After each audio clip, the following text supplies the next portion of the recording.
sometimes it's kind of comical when you see a car pull up and in front of let's just say a $5 million property, and it's 100 acres, and they get out of the car and high water britches and no socks, and they're not going to walk across that field to go see the pond. And I travel with the Polaris now when I'm showing a farm, so we load up in that and we can go actually look at all the parts of the farm. Right. You know, if you have ever wanted to buy rural property in Middle Tennessee, you've come to the right place today for this show, because I've got an expert who absolutely is crushing it and has been for the last 10 years right here in Middle Tennessee, specifically Franklin and Leapers Fork. And many of you guys know about that.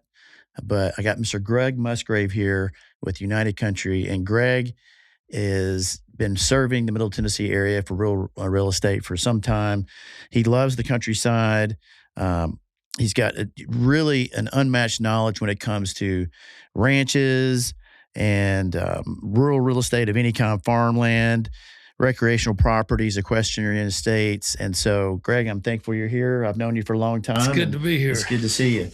Good to be here. Man, in a year where a lot of people were down, you closed I want to say $37 million last year. And so talk about tell us a little bit about your business, your book of business, and kind of how because this is a second career for you. Yes. Yeah. And I remember, when you got into real estate 10 years ago. And so talk about kind of your book of business, what you got going on, and kind of what kind of clients you serve, what kind of properties you basically sell. Well, when I started, I quickly realized that the rural market is where I fit best. So I've really specialized in farms, country homes, country estates, hunting land, just anything agricultural, and kind of cut a swath, Middle Tennessee within a certain amount of miles. And that's what I've really focused on. I was a manufacturer's rep for many years in automotive retail stores like AutoZone, Advance, Napa. Those are the people I called on, and really cut my teeth on negotiation 101, because they're the best. And it's been an easy transition from that corporate world and into the real estate world. I've really enjoyed this transition, but that's where I started, and United Country's theory is list, and the buyers will come. And that's how I really started, is work hard on getting listings, keep getting listings, get your name out there. And instead of being jack of all trades, it's specialize in an area. And that's been my focus. And that's how I've started the network of referrals and people that I deal with. And it's stretched out probably to Lewisburg and as far over as Jackson and east some, but not too much north of Nashville, but in the southern part of Middle Tennessee. I didn't realize. So you do travel to Jackson and a little bit to Tennessee? Yeah, it's for the right property. Right. I have over by the Tennessee River. I find when I get too far away from my sphere of influence that one of the things that I'm able to do is if you need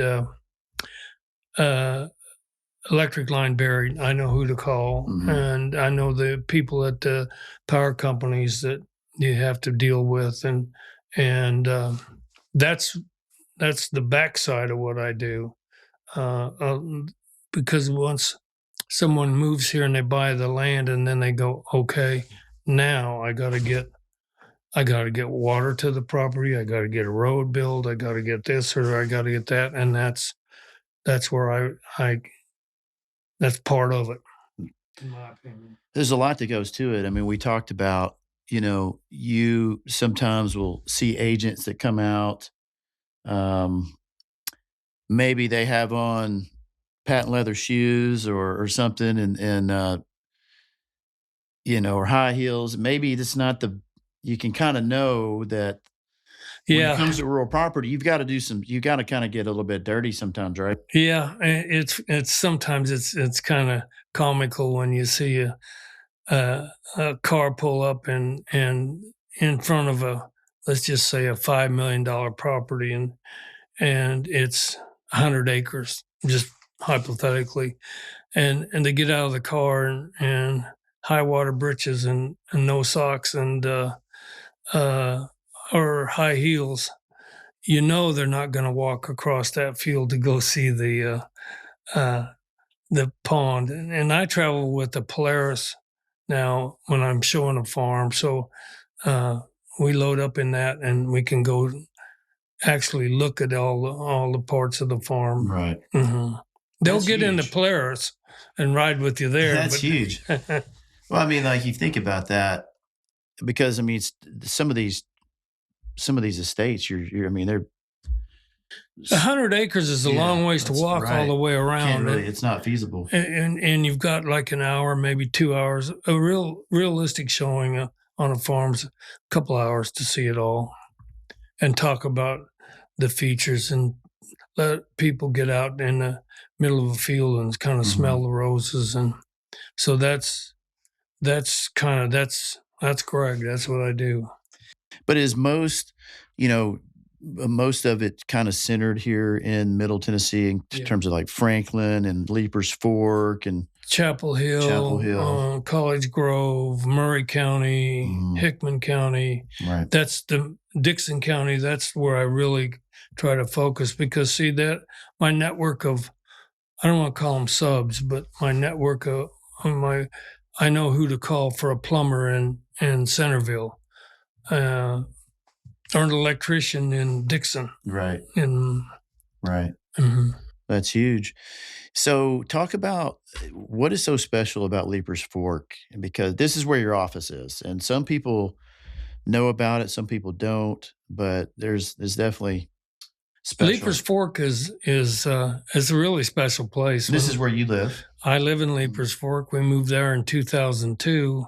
And when I got it's technically there, Franklin, I suppose, right? Yeah, it says a Franklin mailing address. Yeah. When I got there, we bought land, and my first impression was, "There's no way that this is $6,000 or $7,000 an acre." I was sure there was gold under the ground or oil, and now it's a lot of it's 100,000 an acre land.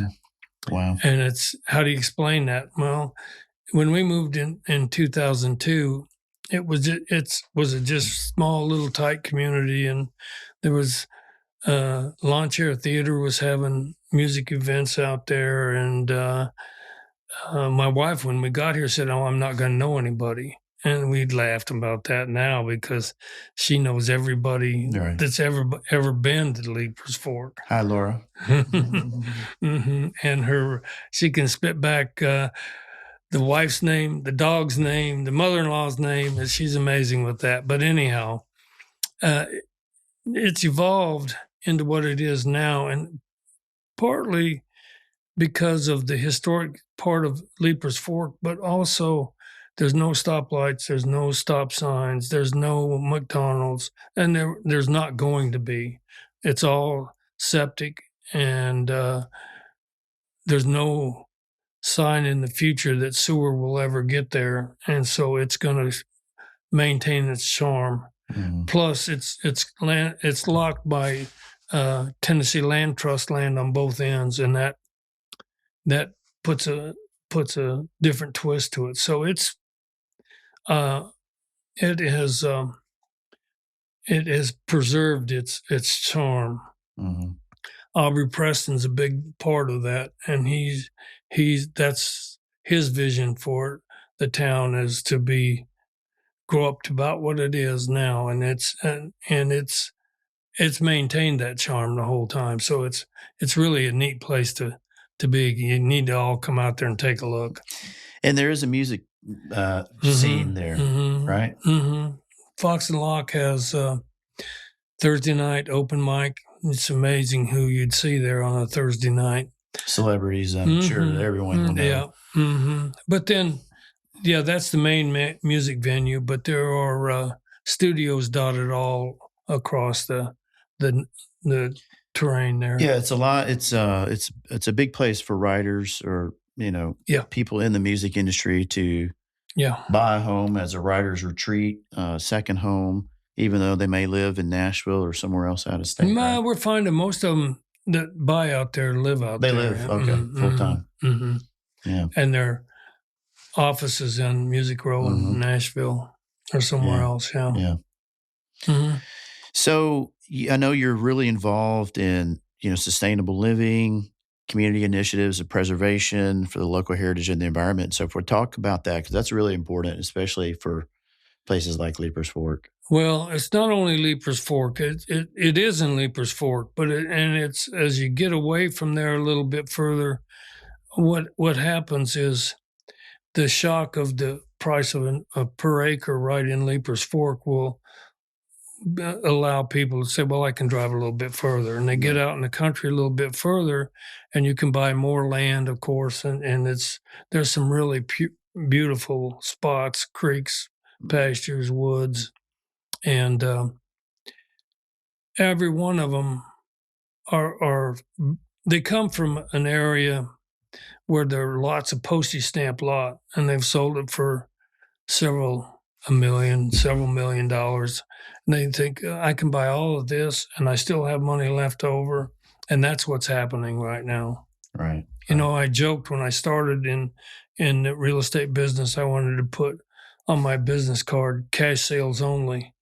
And Cindy Garvey thought I was nuts when I said that. She said, yeah, sure. Right now I'm probably well over 50% cash sales right now. Probably not good news to the mortgage lender, but there's a lot of people coming with a lot of money. Yeah, I mean, do you see people coming from particular areas more than others? Right now, we're getting the influx is California, Michigan, Chicago, Oregon, the western part of the world. New York, New England, a tiny bit. They're headed to Florida. I think they're bred to go to Florida from the time they're babies. I think. Yeah, it seems like that's where everybody goes from New York and New Jersey and those areas. Yeah. Well, we get the 4 seasons here. Yeah. And I think that's kind of the benefit over perhaps for sure South Florida. Laura's from South Florida and I live down there. They have seasons too, football season, baseball, tourist season. Right. I mean, there's something to be said for just having that change. I mean, the rolling hills, I just know whenever I travel and I get back to Tennessee, it's the hills that make me feel like I'm home. No, I agree. It's just the trees, the green. I grew up in southwestern Colorado, and it's big mountains there, and lived in Florida then for quite some time. And this really feels like home to both Laura and I. We love it here. Love the rural lifestyle. Love the quaintness of where we live and the community. Community's a big deal, and it's a big deal all over Middle Tennessee. Maybe not so much in the cities, but it certainly is when you get in the small communities. Yeah. That's a big deal for a lot of people. Well, so what are some of the conservation groups that are doing good things? Tell me about that. So talk about that a little bit. Well, I guess probably one of the big ones is Tennessee Land Trust, which people can put acres into, and then it can't be subdivided. That's a big deal. You get a great big tax break to do that. It's limits the sale because you can't build on it, or you can build one home and a barn. But it's a big incentive for the buyers because of the tax advantage. For the right person. You need about a 7-figure annual income for it. That makes sense to you, but believe it or not, there's more of those out there than you know. So, Smaller than that, conservation is really it's dictated because there's 5 acre minimum, so that's what everybody's looking for, and it's each individual property. There isn't what as environmental groups or anything that control that. It's basically the lifestyle, and it's just carried on through community. Each community is that way.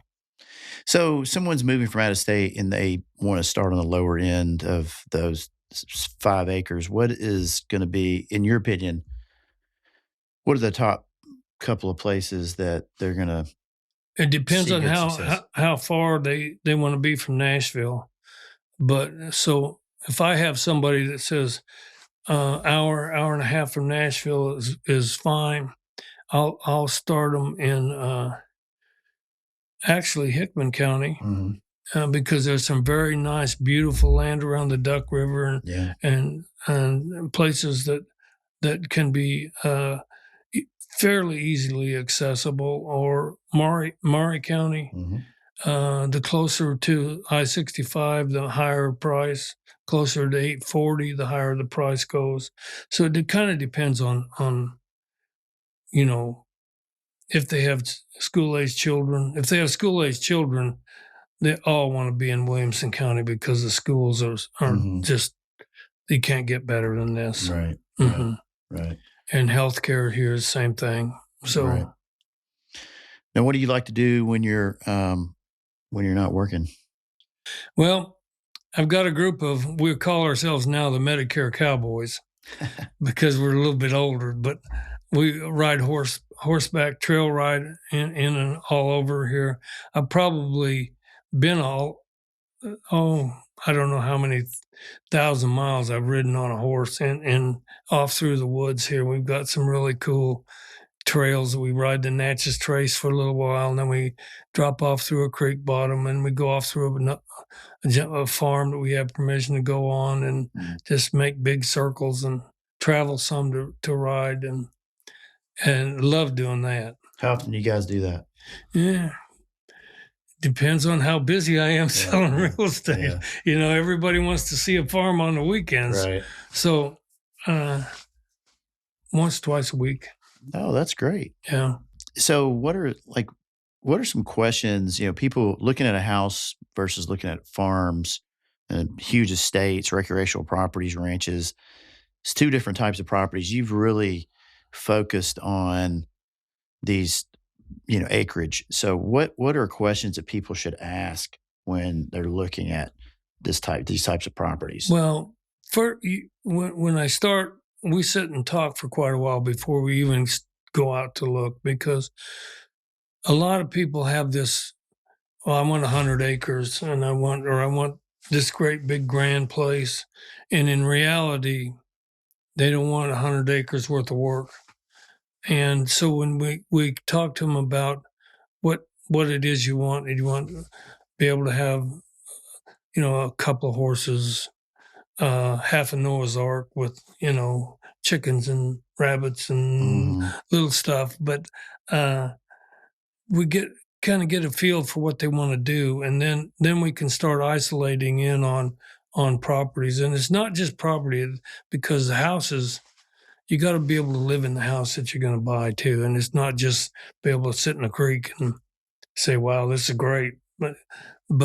So house is a big part of what we talk about. And it's these 5 acre little mini farms that dot our all of our rural neighborhood. They're all over out here.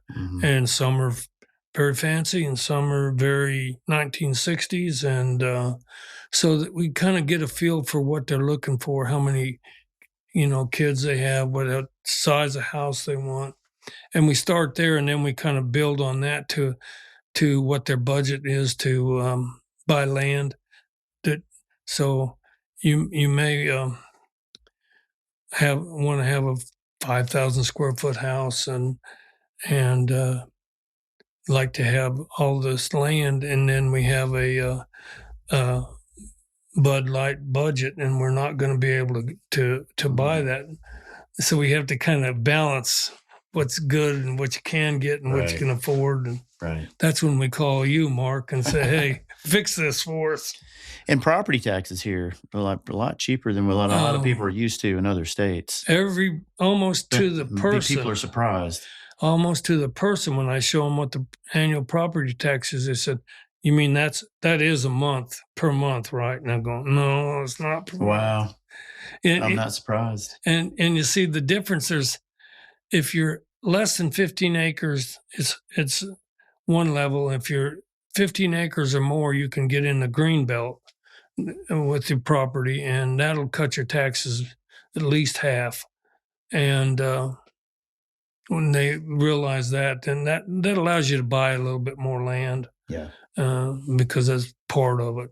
Plus, you can get the farm card, so you pay no sales tax on anything that you buy for the farm.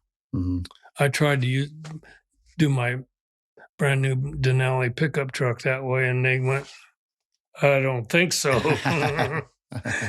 That's not a farm truck. But a Polaris or a tractor or feed for your animals or fencing, that's all tax-free. Right. So, Greg, people out there listening and watching, they want to connect with you. What's the best way to connect with you? And through United Country in Leapers Fork, my website is gregmusgrave.com, or you can call me at 615-775-5387, and I'm available at your call. Awesome. Thanks so much for coming, man. This is great. I always love seeing you, being with you, and always so encouraging. And we've done business a long time, and Mark's my go-to lender. So well, thank you. Well, thanks for coming on and sharing, man. This has been great. Guys, reach out to Greg. He is the best. Really, truly, just an amazing person and an amazing just knowledge base of everything to do with land properties. So reach out to him, and we'll see you here next time.